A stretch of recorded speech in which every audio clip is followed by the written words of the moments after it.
Hello, I'm Bernie Martin Beck, and welcome to Journeys and Journals. You know, we get to cruise up and down I-5, over 101, and we get to go to Klamath. Today we're cruising with the Kruses. They've come all the way from Douglas County, and I want to welcome you both. Thank you and very you much. are? Lynden. Lynden and? Margie. Well, tell me, how's the cruise on I-5? We're a little bit off. We're actually hermits that live out in the hills, but we can hear I-5 from 12 miles away. So 12 miles away. The journey's still good. Now, 12 miles away takes you almost to? A good portion of the way to Glide, but on a side road. Glide. Oh, folks, if you've never been to Glide, you've got a fine restaurant there, right? Yes. And you've got something that's renowned. Probably the best wildflower show in Oregon? Every year. And that's in the month of? April. April. Mark that on next year's calendar. I want you to learn about the Kruse family. When did they come to town? Well, to Douglas County about 1876. Ooh, pioneer stock. Well, early. Early. Maybe on the tail end of what you would call pioneer, but early. Do you know how they came, or from where? Or? Came from the East Coast, from Germany actually, in the mid-1830s. Rambled through Ohio, Nebraska, Virginia, and then took the long route as the only route you could take around South America and up to Frisco. And we not sure, probably by boat up to Coos Bay, and then inland to the Sutherland, Oakland area. Okay, now that was a community, Roseburg wasn't. Well, Roseburg was pretty well established in the mid-1850s already. It was. But Oakland was really a happening place, wasn't it? Yes, it was. Back on the Applegate Trail, I mean, it's a noted place. Now, you brought lovely pictures. Tell me, this was a house built? We are not sure who built it. We believe that my great-grandfather built that. Was on their first property along the Calapooya, just west of Oakland. It took in about a mile of both Green Valley and Driver Valley roads. Actually, you go through one corner of the ranch as you go across the Sutherland Hill on Interstate 5. You mean this is right there? Yes. If I can still see this house? No, the house is gone, the best we know. Look at the beautiful work, the detail work there with that house. Well, now, your family came and they must have had some means. I mean, these are fancy houses. Look at this. Well, they were ambitious and they were busy. That is another house that he built. That is actually the last house that my great-grandfather built. That's still standing and looks very much like that on South Pine Street in Roseburg.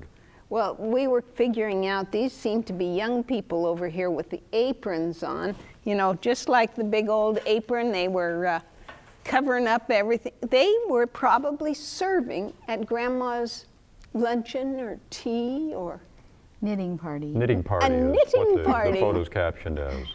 Well, I bet that's how one learned to knit. You talk to how to make purl this and what do you call that? Knit and purl. Knit and purl. Knit and purl, that's it. Now, is this your grandma? That is my grandmother, yes. That's just the second generation back. Beautiful, beautiful woman. What's her story? She was a Kennedy. We don't know a whole lot, except she also came from Germany. Her family did. And we have very little family history on her side. She died while my dad was still young in 1904. Complications from childbirth. Now, is this Grandma? That is her at an earlier time. Fancy, fancy dress.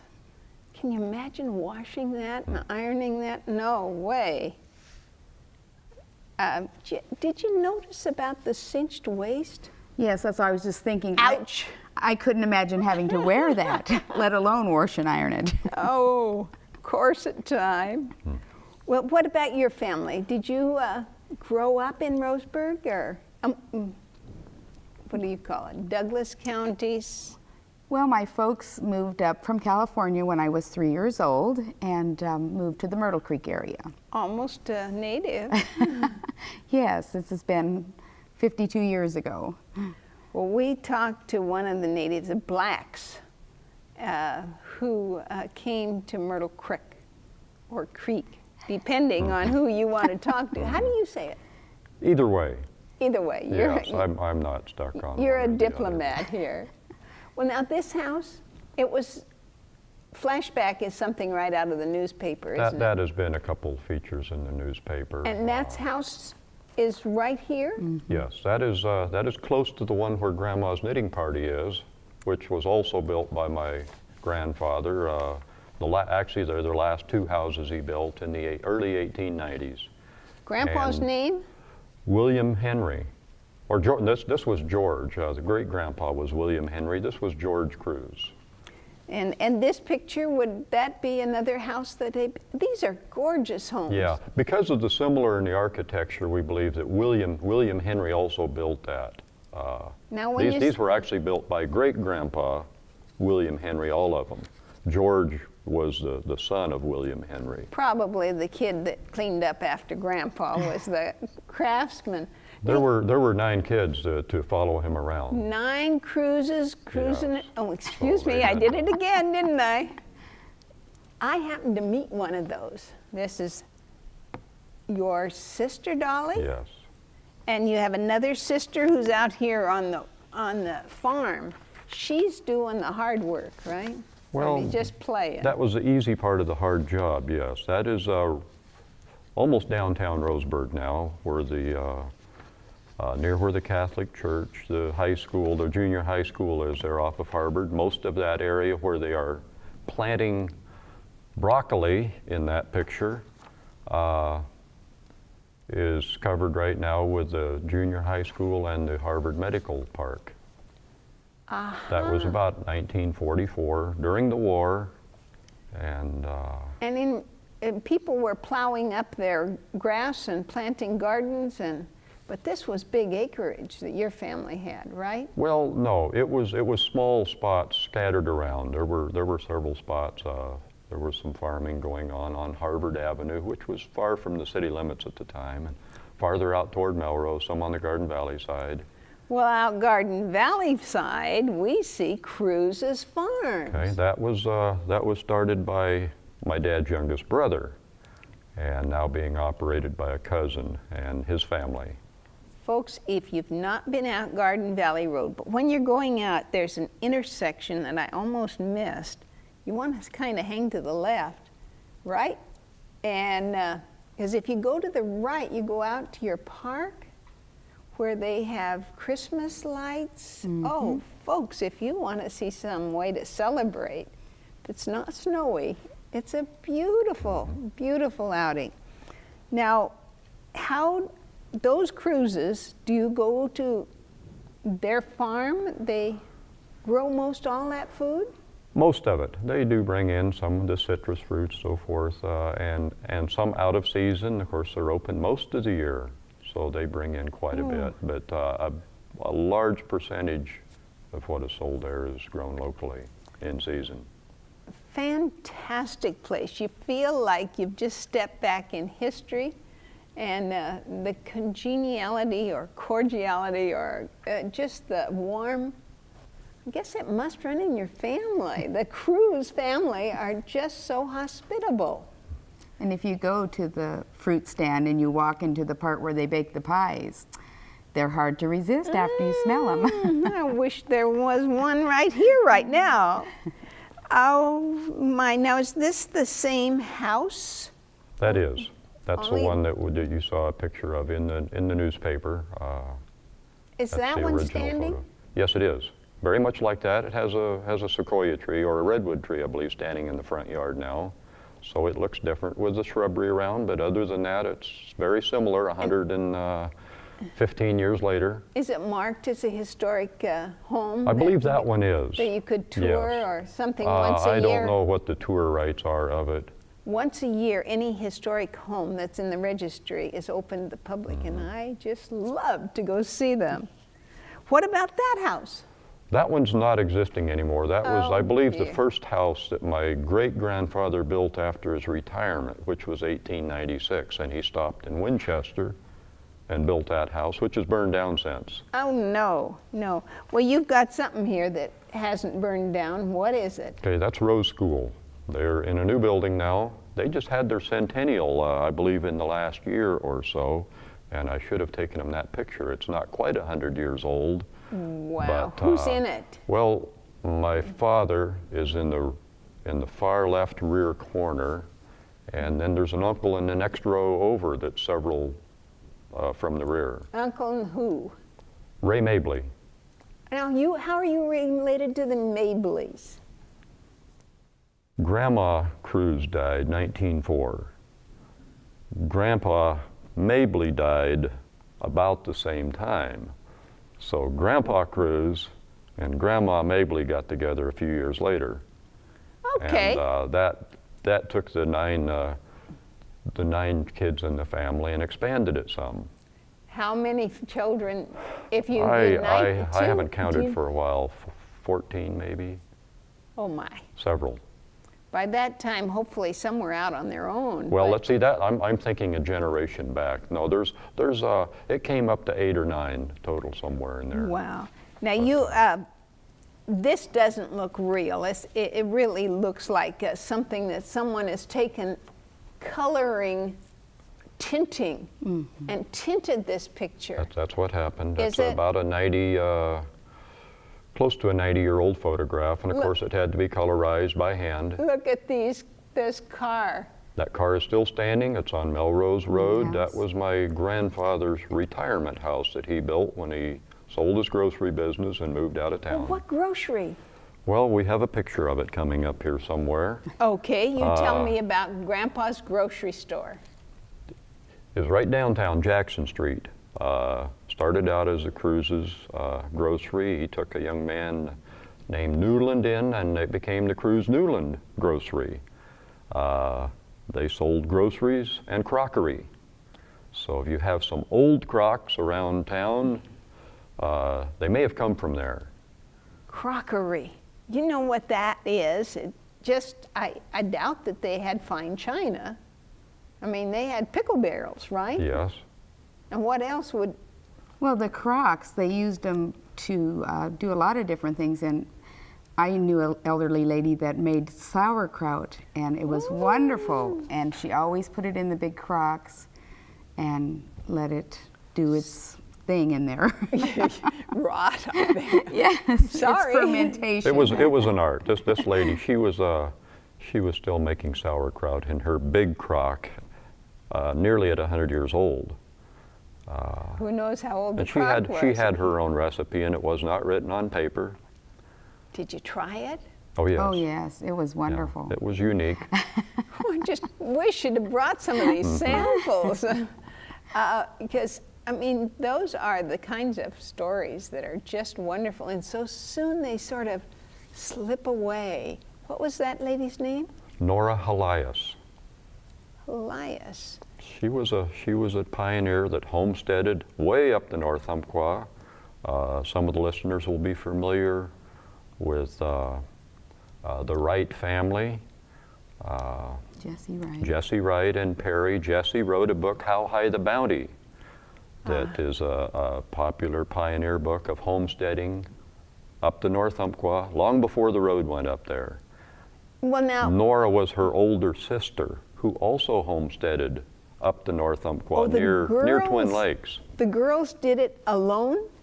No, they were married, separate locations, a few miles apart, across the valley, across the North Umpqua from each other. I've heard a funny story about women in Douglas County. You had a woman physician.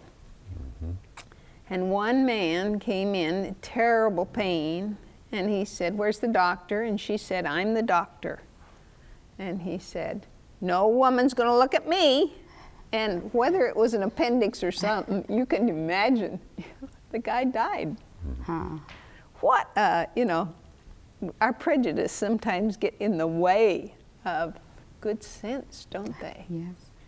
But we didn't have many women physicians. I can only remember one in my youth here in Southern Oregon, in Grants Pass area. Who's the sailor boy? That's my father. His name is? Lenore, George Lenore, World War I, 1918 photo, I believe. Whistle. Sailor boy. Well, now, Grandpa, your dad, what was his business? He was a farmer. Okay, they left the store with the crockery. Yes. To somebody else? 1907, I think, my grandfather got out of the grocery business and retired. My dad spent a while in the Portland area and then came back to farming. Came back? Dairying, he dairied. Now, when you say dairied, he had milk cans? Milk cows? Yes. And by hand, probably. Mostly by hand. He had a while he used machine milkers, but mostly by hand. And then he put it in big milk cans? 100-pound cans. That was, the cans were designed to hold 100 pounds. And then at the morning or the evening, or when they'd take them out to the road? He actually sold a large portion right at the dairy. I think the old soldiers' home in Roseburg bought some directly from him, and a lot of other, he had people, and a lot of it went in gallon jugs also. And he sold a large percentage of it. People would come right to the dairy and get it, sometimes still warm, unpasteurized. Mother brought a milk can from Argentina that when she was a girl in Chile, they would take this little bucket and to the farm and get their milk with, I don't know, whatever little money it would cost. Do you know then that people came right to the farm? Would they come with their own bucket or their own? Probably their own jug? jar. Well, they would exchange jugs. There would be some jugs cycled out or cans, and so when they come to pick one up, they'd bring their 1 or 2 or 3, whatever they'd use, that they had hopefully cleaned up, and it was just a return. Now, do you know this firsthand? I mean, did you see Very this? little. The dairying was phasing out as I was a little tot. But Big Sister Dolly would have. She was more involved with that, yes. Did you ever churn butter? We did some of that. Did you ever, I whipped some cream that ended up being butter. How about you? Yes, actually, when Lynden first got out of the service, he worked at a dairy for a while, and we got all the milk we could use, and he would bring it home, and I would take the cream and try and make butter and do some of those things. I know they have a churn with paddles on it, but you can also put it in a jar. But now with this pasteurized whipping cream, it just doesn't turn to butter. I mean, I guess you'd have to go hunting out the farm. Well, now did you follow in any of these grandfather steps? Are you a farmer, or are you a storekeeper, or are you any of Well, builder? I've had my fingers in the dirt, of course, growing up. Let's look. Yeah, they show it. And I've spent my time doing a lot of things, but the last 20 years logging. I think those are logging thumbs. They are. They are. They've been hammered on. They suffer worse than the trees do sometimes. A thumb here and a thumb there. I had to find this fella to interview him when the weather wasn't too good or too bad, because you can't, if the weather's too good, they close the forest. Well, we call it bad when it gets that way. When it's hot and dry and everyone loves it because they can go swimming and they sit in their air-conditioned office, that's bad weather. Because you can't log. Don't ask the news reporter, the weatherman, about the weather. Ask the logger. Because he also works in an air-conditioned office. Now, what's been your story? Oh, well, I have a little Kruse story to tell you. Because they were farmers and they had the watermelons and cantaloupe, when we first met, I didn't like watermelon or cantaloupe. And so I always tell people I'm surprised they let me into the family. But he always would say, well, you just never had a good one.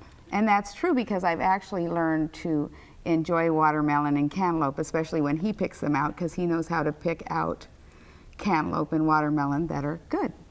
Well, now, what's the chances I can hire you? Well, you'll just have to follow us to the store, the fruit stand, or right out in the field. And I like that field. Now, have you been known to go to the field and open a melon and I've been known to do that. eat the heart out? Actually, in a good hard work day, sometimes if you were not picking watermelons, you would happen to walk over to the watermelon patch and you give one a kick or pick it up and drop it, and you get a handful of the heart.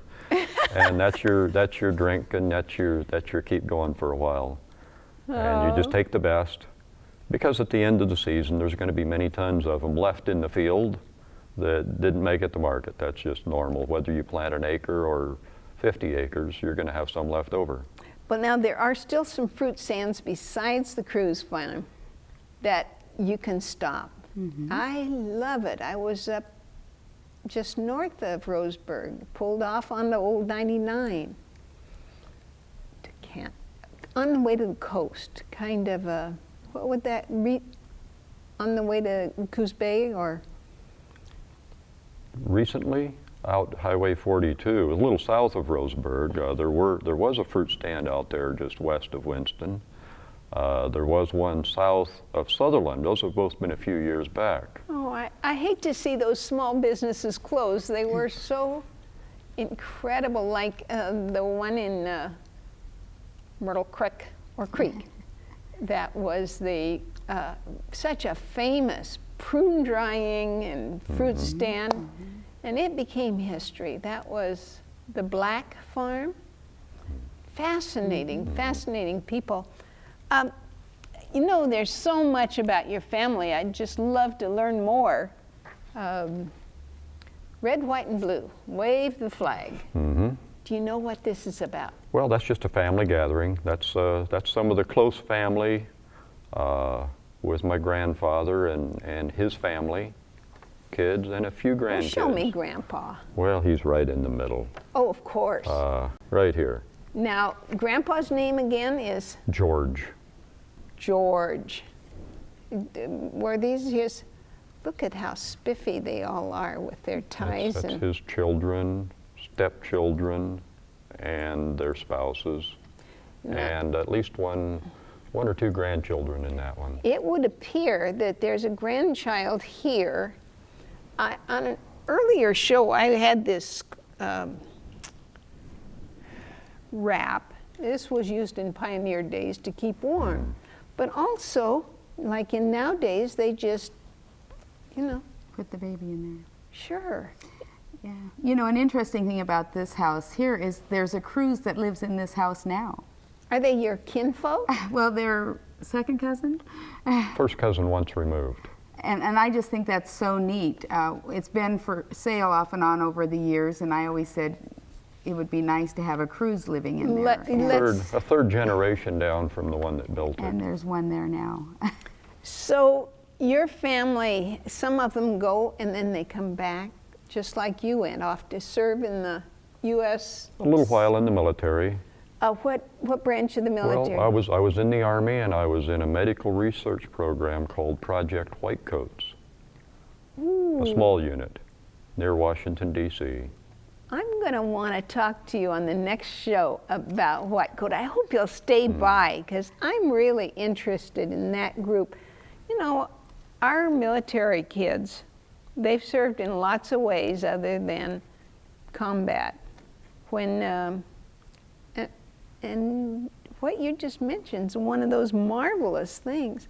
Can you tell me a little bit about what it means to live in Douglas County? The Douglas fir went to Washington, D.C. Were you as proud as I was? Well, I think it's more satisfying just to live there. You know, you think of the Douglas fir going to Washington, D.C. Actually, when I was in the military, the shop connected with the wood shop connected with the unit I worked in. A large percentage of the wood, the structural wood and the plywood that made it back to Frederick, Maryland, was sawn and produced in Douglas County. Much of it had a Champion or U.S. Plywood Roseburg brand or a Roseburg Lumber Roseburg brand. And this was almost 3,000 miles away. And it was going to Frederick to build a military base? Or? Just for miscellaneous use, for putting up buildings, for repairing. Well, I was in Frederick, Maryland, About 9/11 plus 1 month.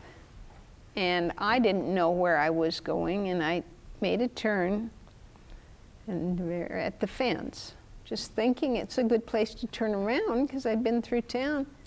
So help me, there was the man with the gun, wondering what I was doing. And so I think of Frederick, Maryland, and I kind of take a deep breath. There's some interesting history there. Oh, beautiful buildings, beautiful downtown, little narrow streets. And how does that connect with you? Just time there in the military. We lived in Frederick for about 9 months. Part of the time we lived inside the Washington Beltway, just after we got married. That was where we honeymooned. Oh, you went to work and she... I was in the military, and I was AWOL if I wasn't there, so I was there. You were faithful and loyal and true, Yeah. all the... I should imagine that a cruise would be all those things. We've got just a couple minutes. Why don't you share what's meant to join this cruise family, to be part of really local history? Well, it's been wonderful to me because my family roots go back to Chicago and then to Scotland, and so it's been neat for me to be part of a family that has reunions and meets together and is part of the Douglas County history. Because when you talk reunions, you're talking big reunions, right? Yes. How many come to your party? The numbers are down. You know, we're down to what we call the cousins reunion now, and the cousins are, I'm the youngest of the whole clan in my generation. Oh, okay. So they range from us young people that aren't quite 60 yet to well beyond 80. And some of those have been going off the scene. So our numbers are dwindling, and of course the cousins are a little farther spread than they were when we were kids. Sure, sure. You can just hop on an airplane now and where's Dolly? She's in Florida, retired. She left D.C. and went to the sun. She did, yeah. Well, we will surely want to talk more about Roseburg and Douglas County and clear out there and glide. I'm Bernie Martin Beck, and I want to thank the Kruses for coming up by Thank you for having us. to Better Life Television. We've just got to learn more and more about you. We learned about the bike people that toured Oregon. Now we're learning a little more about cruising. Thank you so much for tuning in. I'm Bernie Martin Beck saying bye for now.